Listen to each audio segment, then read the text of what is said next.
മുതലപ്പുഴയിൽ ഇന്നലെ രാത്രി ഉണ്ടായ ബോട്ട് അപകടത്തിന്റെ ദൃശ്യങ്ങൾ ന്യൂസ് 18 ലഭിച്ചിട്ടുണ്ട്. ഇനി നമ്മൾ പോകുന്നത് ആ ദൃശ്യത്തിലേക്കാണ്. അഞ്ചുതെങ്ങ് സ്വദേശി വിക്ടർ ആണ് അർദ്ധരാത്രി 1:30 മുതലപ്പുഴ അഴിമുഖത്തുണ്ടായ അപകടത്തിൽ വള്ളം മറിഞ്ഞ് മരണപ്പെട്ടത്. മത്സ്യബന്ധനം കഴിഞ്ഞ് മടങ്ങി വരവെയാണ് ഈ അഴിമുഖത്ത് ശക്തമായ തിരയിൽപ്പെട്ട് ഈ അപകടം സംഭവിക്കുന്നത്. വള്ളം തലകീഴായി മറിയുകയായിരുന്നു. അത് നമുക്ക് ഈ ദൃശ്യങ്ങളിൽ കാണാൻ സാധിക്കും. അയ്യോ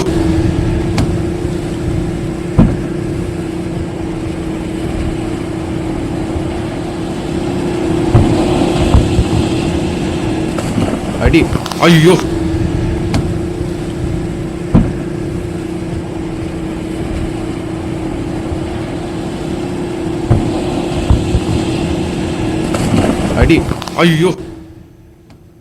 വി അരുൺ വിവരങ്ങളുമായി ചേരുകയാണ്. അരുൺ, ഈ ദൃശ്യങ്ങൾ നമ്മളിപ്പോൾ പ്രേക്ഷകരിലേക്ക് എത്തിച്ചിട്ടുണ്ട്.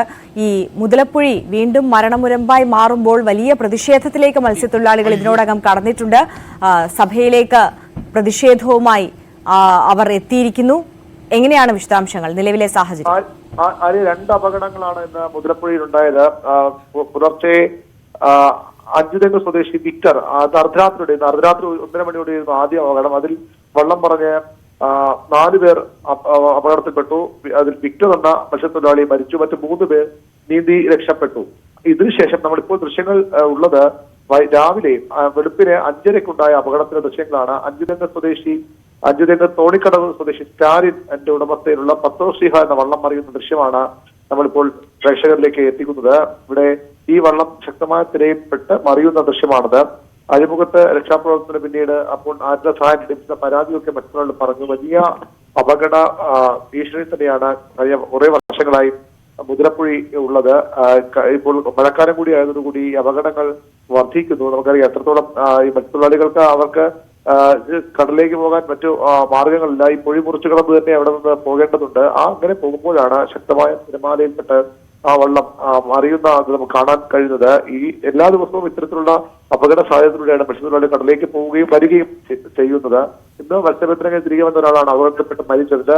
ഈ പൊഴിയും ഈ അപകട ഭാഗം മുറിച്ചു കടന്നു വേണം മത്സ്യത്തൊഴിലാളികൾക്ക് അവിടേക്ക് പോകാൻ. പലപ്പോഴും ഭാഗ്യം കൊണ്ടാണ് രക്ഷപ്പെടുന്നത്. ഇന്ന് അതിലൊരാൾക്ക് ജീവൻ നഷ്ടപ്പെട്ടു. ഈ അപകടത്തിൽ ആൾക്ക് ജീവൻ നഷ്ടപ്പെട്ടില്ല എന്നതാണ് ഒരു ആശ്വാസകരമായ വസ്തുത. പക്ഷെ അതിന് മുമ്പ് തന്നെ ഒരു അപകടത്തിൽ ഒരാളുടെ ജീവൻ നഷ്ടപ്പെട്ടിരുന്നു. അങ്ങനെ ഏത് നിമിഷം അപകടം ഉണ്ടാകാം എന്ന് അറിഞ്ഞിട്ടും മറ്റു വഴികളില്ലാതെ നിവൃത്തിയില്ലാതെ ഈ അപകട സ്ഥലം കടന്ന് മത്സ്യബന്ധനത്തിലേക്കായി ഉൾക്കടലിലേക്ക് പോകേണ്ട അവസ്ഥയിലാണ് മുതലപ്പുഴയിൽ നിന്ന് മത്സ്യബന്ധനത്തിന് പോകുന്ന തൊഴിലാളികൾ. തീർച്ചയായും വി അരുൺ സൂചിപ്പിച്ചതാണ് കാര്യം. അർദ്ധരാത്രിക്ക് ശേഷം 2 അപകടങ്ങളാണ് ഇവിടെ മുതലപ്പുഴയിൽ നടന്നത്. ഒന്ന് അർദ്ധരാത്രിക്ക് കഴിഞ്ഞതിന് ശേഷം 1:30 ഇത്തരത്തിൽ ഒരു അപകടം അഴിമുഖത്ത് തന്നെ ബോട്ട് മറിഞ്ഞ് ഉണ്ടായി. അതിലാണ് വിക്ടർ എന്ന മത്സ്യത്തൊഴിലാളി മരണപ്പെടുന്നത്. അതിനുശേഷം ഇന്ന് പുലർച്ചെ സമാനമായ രീതിയിൽ ഈ ശക്തമായ തിരയിൽപ്പെട്ട് മറ്റൊരു വള്ളം കൂടി മറിയുകയുണ്ടായി. അതിന്റെ ദൃശ്യങ്ങളാണ് പ്രേക്ഷകർ ഇപ്പോൾ കാണുന്നത്.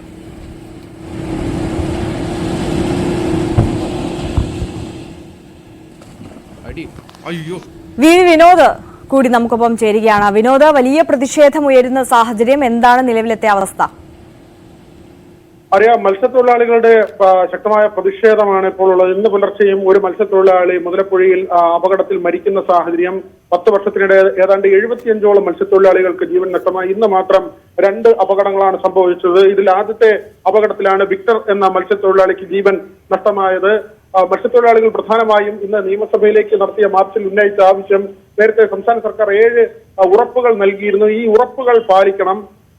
ഹാർബർ അടച്ചിടാനാണെങ്കിൽ പിന്നെ എന്തിനാണ് ഹാർബർ നിർമ്മിച്ചതെന്ന് മന്ത്രി സജി ചെറിയാൻ വ്യക്തമാക്കണം. യൂജിൻ പെരേര അടക്കമുള്ള വൈദികർ ഈ മാർച്ചിന് നേതൃത്വം നൽകി. അതോടൊപ്പം തന്നെയാണ് ഈ പുലിമുട്ടിന്റെ അശാസ്ത്രീയമായ നിർമ്മാണം, അത് സംബന്ധിച്ചുള്ള ആരോപണങ്ങൾ നേരത്തെ തന്നെ മത്സ്യത്തൊഴിലാളികൾ ഉന്നയിച്ചിട്ടുള്ളതാണ്, പരാതികൾ ഉന്നയിച്ചിട്ടുള്ളതാണ്.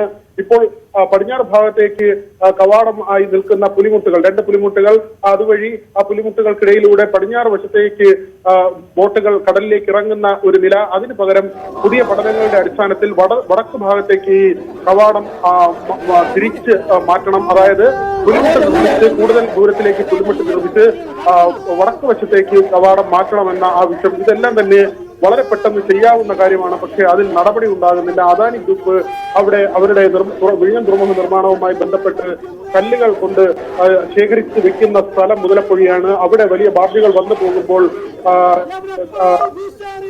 നേരത്തെ ഉള്ള മത്സ്യബന്ധന തുറമുഖത്തിന്റെ ഭാഗമായുള്ള പുലിമുട്ടുകൾ തകരുകയും അത് കടലിലേക്ക് വീഴുകയും ചെയ്യുന്നു. അവിടെ മണ്ണടിയുന്നു. കരാറിന്റെ അടിസ്ഥാനത്തിൽ അദാനി ഗ്രൂപ്പ് അവിടെ നിന്ന് മണ്ണ് നീക്കം ചെയ്യേണ്ടതാണ്. അതിനുള്ള നടപടികൾ സ്വീകരിക്കുന്നില്ല. ആ തരത്തിൽ സംസ്ഥാന സർക്കാർ, കേന്ദ്ര സർക്കാർ, അദാനി ഗ്രൂപ്പ് ഇവരെല്ലാം തന്നെ സഹകരിച്ചുകൊണ്ട് ഇപ്പോൾ മത്സ്യത്തൊഴിലാളികൾ നേരിടുന്ന പ്രശ്നത്തിന് പരിഹാരം കാണണമെന്ന ആവശ്യമാണ്. മറ്റൊന്ന്, ഇപ്പോൾ നടക്കുന്ന സഭാ നടപടികൾ നിർത്തിവെച്ച് മത്സ്യത്തൊഴിലാളികളുടെ പ്രശ്നം ചർച്ച ചെയ്യണമെന്ന ആവശ്യം കൂടി സഭാ നേതൃത്വം, ഈ സംഘടനാ നേതൃത്വം വ്യക്തമാക്കുന്നു. അവർ ആ ഒരു നിലപാട് സ്വീകരിക്കുകയാണ്. ആര്യ, ശരി, വി വിനോദാണ് വിവരങ്ങൾ നൽകിയത്.